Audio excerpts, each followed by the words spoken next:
Continuamos con la tarde de NTN 24. El 9 de marzo, esto fue noticia.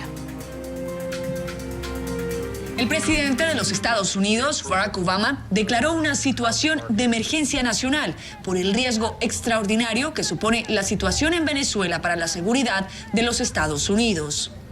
La orden ejecutiva implementa y amplía las sanciones contra individuos de Venezuela que cometen violaciones a los derechos humanos.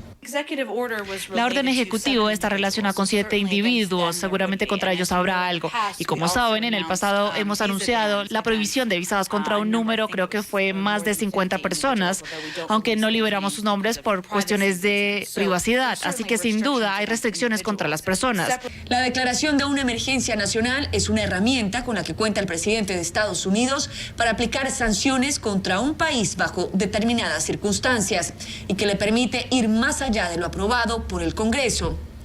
El presidente Obama ya la había utilizado para establecer sanciones en contra de países como Siria, Libia y Birmania. El anuncio de la Casa Blanca impone inicialmente sanciones a 7 funcionarios y exfuncionarios venezolanos cuyos bienes y cuentas en Estados Unidos quedan congelados y se les prohíbe la entrada al país. En la cuenta de Twitter de Thaís Peñalver, abogado, columnista venezolana, se explica de esta manera. Obama le dio el ejecútese a la ley que lo obliga a imponer sanciones que recaen sobre funcionarios venezolanos. Incursos en violaciones a los derechos humanos en Venezuela.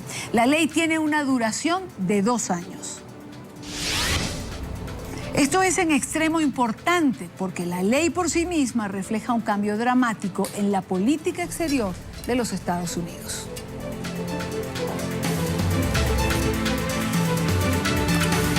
Hoy nos acompaña Thaís Peñalver, a quien le doy la bienvenida. Gracias por estar en NTN 24 y en la tarde. Buenas tardes.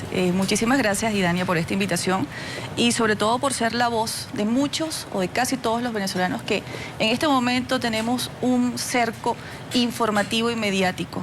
Por los canales como NTN 24 se sabe en el mundo lo que pasa en mi país en este momento.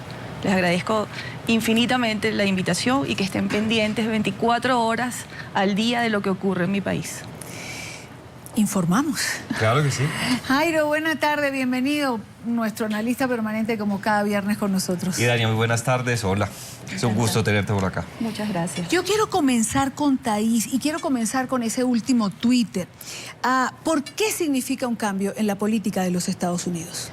Significa un cambio porque hay que recordar que Obama dicta este decreto por un mandato que le da el Congreso de los Estados Unidos por la ley de sanciones, aprobada el año pasado. La ley de sanciones es una ley muy peculiar. Fue aprobada por unanimidad por el Congreso de los Estados Unidos. Ambos los partidos más grandes de Estados Unidos, los republicanos y los demócratas, se pusieron de acuerdo para sancionar esta ley. En el Senado, en ambas cámaras, en el Senado y en la Cámara de Representantes, se votó por unanimidad. Y le ordena al presidente Obama aplicar sanciones a aquellos funcionarios del gobierno de Venezuela que estén incursos en violaciones a los derechos humanos. Todo esto comienza del año pasado, cuando en el mes de febrero salimos los venezolanos cansados de tanto atropello a marchar. Ese es el momento en el que sale una cantidad de personas a la calle. Acompañamos a los estudiantes quienes iban a entregar un documento a la Fiscalía General de la República donde exigían la liberación de estudiantes que habían sido detenidos por la gobernación del estado Táchira. Allí comienza todo. Hay gobiernos para los que las marchas, las protestas y las concentraciones no son derechos ciudadanos, sino que son una provocación para ellos. Bueno, eso ocurre en Venezuela. Las marchas y las protestas fueron creciendo y el gobierno, lejos de cumplir con la obligación de velar por la seguridad de quienes estaban marchando, pues arremetió brutalmente. Eso conmovió al mundo entero, no solamente Estados Unidos. Por lo menos en 2 oportunidades, el Parlamento Europeo emitió sendos comunicados reprochando y condenando la forma como el gobierno de Nicolás Maduro arremetía brutalmente contra los manifestantes. No es un secreto para nadie los muertos, ni quién los mataba, las torturas que luego aparecieron, las detenciones arbitrarias.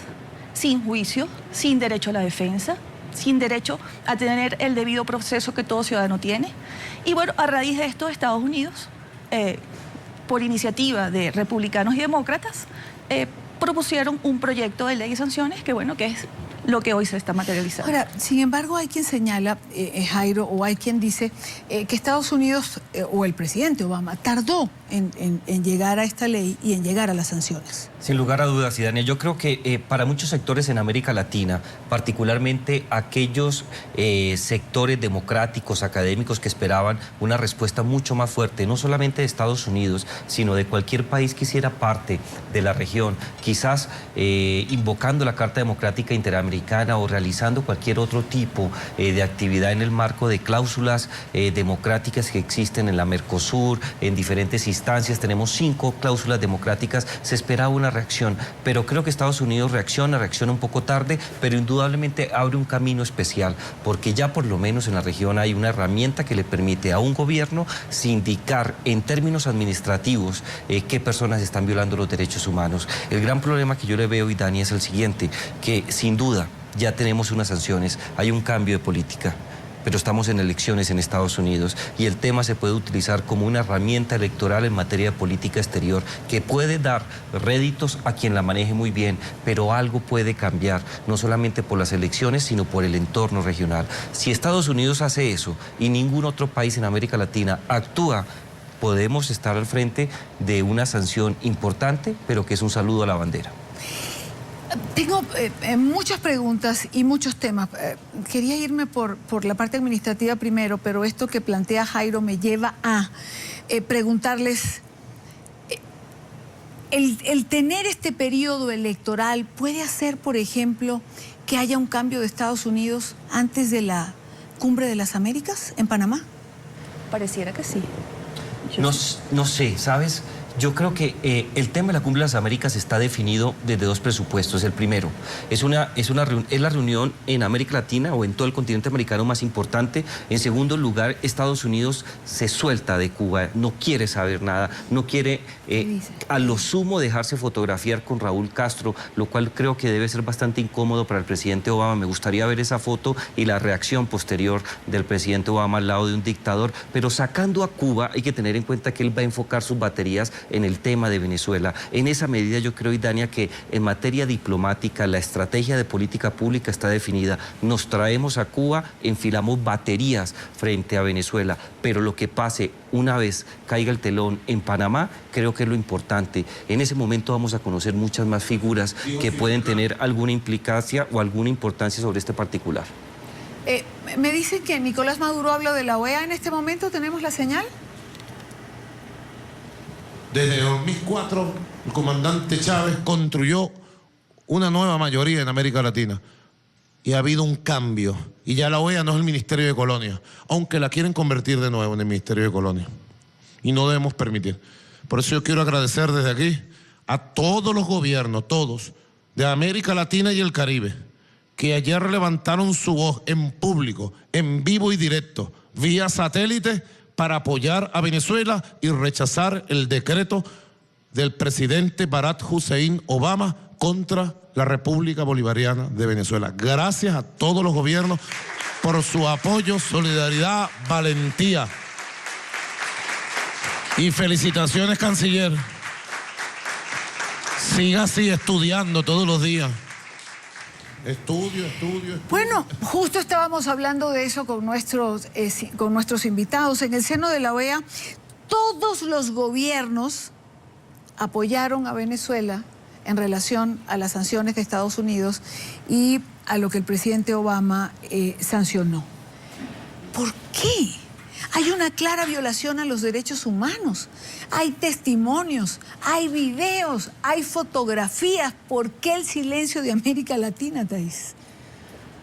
Bueno, recordemos quiénes son los personajes que apoyan en este momento a Nicolás Maduro. Yo creo que esto les cayó como anillo al dedo, Idania. Quienes apoyan al gobierno de Venezuela en este momento también son gobiernos que están en crisis, no debemos olvidarlo, como Argentina, como Brasil, a quien le están pidiendo, la presidenta de Brasil le están pidiendo la renuncia están anunciando golpes de Estado, la presidenta de Argentina está en problemas. Esos son los que están moviéndose para apoyar en este momento a Nicolás Maduro.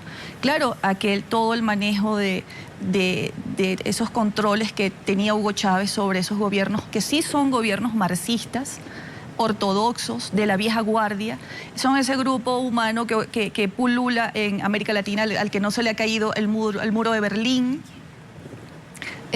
Ese grupo apoya. Y para nosotros los venezolanos, porque yo desde ayer debo confesarles que me siento tan triste porque están dejando solos al pueblo de Venezuela. Esos gobiernos están apoyando al gobierno de Nicolás Maduro, no a nosotros los venezolanos. Esos venezolanos que estamos padeciendo lo que ustedes acaban de ver en el programa de Antena 3 Española. Esa es nuestro día a día. Esa es nuestra vivencia diaria. Por eso salimos a protestar hace un año, porque nos matan. Son 25.000 muertes anuales en Venezuela. No es mentira, no es una historia de la oposición, es una periodista española que estuvo allí viviendo in situ, conoció a los secuestradores. Es en esa habitación en la que ella estuvo hace rato han estado mis compatriotas. Han estado mis amigos, los que han salido vivos. Nuestros estudiantes salieron a protestar y los mataron, los torturaron, los tienen detenidos. Entonces esos gobiernos están apoyando a Nicolás Maduro y un proyecto.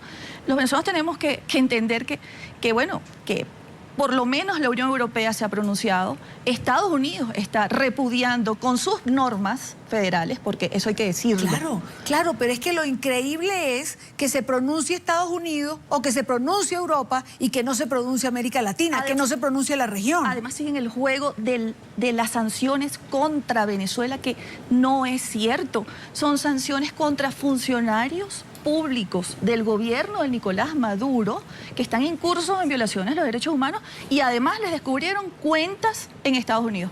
El gobierno de Estados Unidos tiene derecho a decir a quién puedo yo tener aquí en mi país o no. Claro que sí. Es un dinero que además está manchado de sangre, como lo dijo el senador Rubio en alguna oportunidad. Claro, pero a ver, en la OEA hay más que Argentina, más que Ecuador, más que Bolivia, hay muchísimos otros países. Está Colombia. Ayer teníamos al expresidente Pastrana que decía que él no podía entender la posición de la canciller Holguín en relación a lo que se estaba planteando allí. Como la canciller venezolana, la señora Delcy Rodríguez, dijo ayer que Venezuela es un país que se atiene a la normativa internacional, que cumple con los tratados. Es más, que hay muchos organismos a nivel internacional que reconocen los avances de Venezuela en materia de derechos humanos como nunca antes. ¿De qué derechos humanos estamos hablando, Jaime? No, Daniel, yo creo que eso hace parte de una dialéctica eminentemente discursiva que busca distraer cierto tipo de problemas que hay y tener la capacidad de expresarse ante un foro que, mal que bien, tiene las cámaras puestas y puede ser replicado en beneficio de ellos. Pero hay que tener en cuenta algo. Y, Daniel, el proceso de toma de decisiones en materia política exterior no es un proceso rápido, no es un proceso que se puede dar de un día para otro, demanda tiempo. Y en el caso de América Latina, creo que el cambio de posturas para reconocer la realidad en Venezuela va a tomar mucho tiempo. Se trata de algún país que tenga la capacidad, por consenso, de denunciar diferentes actos e invocar la Carta Democrática, pero para hacerlo se requiere respaldo. Creo que el país que está más llamado a hacer este tipo de insinuaciones y sacar adelante una intervención eminentemente política es Colombia, pero Colombia no tiene todavía dos elementos que son vitales para este tema, y Daniel, el primero de ellos está relacionado con sacar adelante el proceso de paz. En estos momentos Colombia, si bien puede tener a finales de este año la firma de la paz en La Habana, hasta que ese escenario no llegue o sea inminente, Colombia no va a cambiar de postura. Y en segundo lugar, si lo hace, tiene que tener a 3, 4, quizás 5 países fuera de Estados Unidos apoyando la iniciativa, porque si un presidente en estos momentos sale y dice, sí están violando los derechos humanos, hagamos una visita, utilicemos las herramientas de los protocolos democráticos, utilicemos las herramientas que trae la Carta Democrática Interamericana, y ningún país lo apoya, pues quedaría en una situación muy crítica, no aislado, no tendría problemas ni políticos ni diplomáticos, pero sí perdería espacio capacidad para influir. Y en estos momentos el presidente Santos, que es el llamado a actuar, lo que le interesa es tener el consenso aún con las muertes de tantos venezolanos que día a día se reportan, porque él aspira a firmar la paz, aspira al premio Nobel, aspira a ser el mandatario más influyente de la región. Hasta que él no firme la paz y tenga 2 o 3 países detrás respaldando su iniciativa, no va a ocurrir nada, ni en América Latina y mucho menos en Venezuela.